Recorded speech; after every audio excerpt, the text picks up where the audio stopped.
Pep is one of the greatest managers ever, but as he says, I knew nothing until I met Johan Cruyff.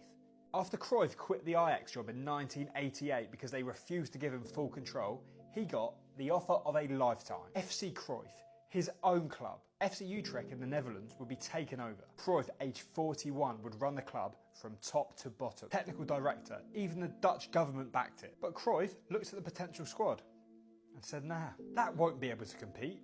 But Barcelona, they could. This wasn't just a former player returning, but someone they called their saviour. Cruyff was the best player in the world, just won 3 consecutive European Cups with Ajax. But Ajax agreed to sell him, and first on the waiting list, Real Madrid. They were backed by Spanish dictator Franco. It offered a huge transfer fee and salary. Ajax were happy, but Cruyff, he wasn't. His words, I could never play for a club associated with Franco. But Barcelona, they stood for something else, freedom. So straight away, Barcelona fans thought, I like this guy. In his first season at Barcelona, Cruyff's 3rd child was born. At the time, under Franco's dictatorship, Catalan culture was pretty much banned. The region where Barcelona is in, Catalan language couldn't be spoken in public places. Flags and symbols also banned.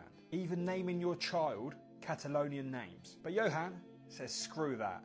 Calls his son Jordi, after the patron saint of Catalonia, Saint Jordi. He says, I didn't do it to make a statement, I just believe everyone should be able to call their son whatever they want. Cruyff then went on to end Barcelona's 14-year wait for a La Liga title, cementing his name as their saviour. But to come back as manager, he had a few simple demands. No interference from the board. They're not allowed in the dressing room. I have full control and I have a say on the players and the staff. Barcelona just finished 6th.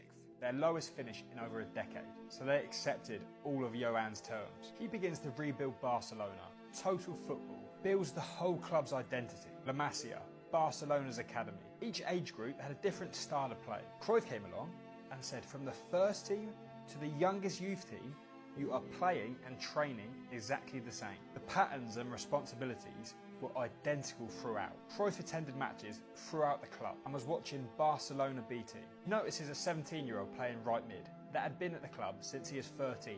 Could have joined at 11, but his mum said, nah, he's far too young. He catches Cruyff's eye, but he tells the B team manager, you're not playing him in the right position. Put him defensive midfield. As the pivot, he's slow, but he thinks faster than the rest. But Cruyff knew it wasn't just a youth prospect he just found, but the perfect on-field brain for his project. Johan accelerated Pep's rise to the first team, gave him his debut in 1989. A friendly, but at half-time, he takes him off. Cruyff tells Pep, you were slower than my grandma. Pep thought, I'm done. My Barcelona career is finished. But a year later, he was permanently promoted to the first team. But no one could see what Johan saw in Pep. First team players would say, he has to hit the gym, otherwise he will not make it. But Johan wasn't interested in physicality, but his technique and his brain. Cruyff became Pep's football father. He absorbed much as he could, fascinated by Cruyff, made him see football in a new way, became his general on the pitch. Cruyff and Guardiola went on to win 4 La Ligas and Barcelona's first ever Champions League.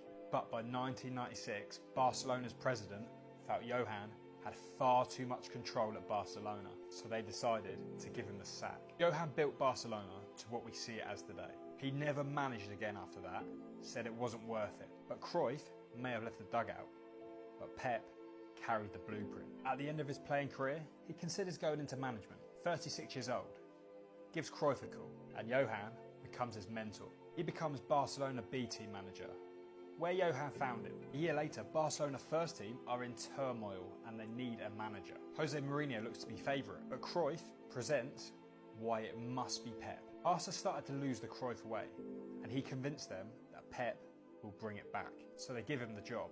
Pep admits Barca never would have given him the job if Cruyff didn't tell him to. Pep's first season, essentially Cruyff's philosophy reborn in modern football. Pep would regularly visit Cruyff to get his mentorship, and his first season wins the treble. By the end of 2009, 7 out of the regular first 11 are from La Masia, the very academy Johan completely rebuilt. As time passed, not many kept in touch with Cruyff, but Pep always did. He would regularly call him, even meet up with him and play golf. Johan Cruyff passed away in 2016, but his ideas live on.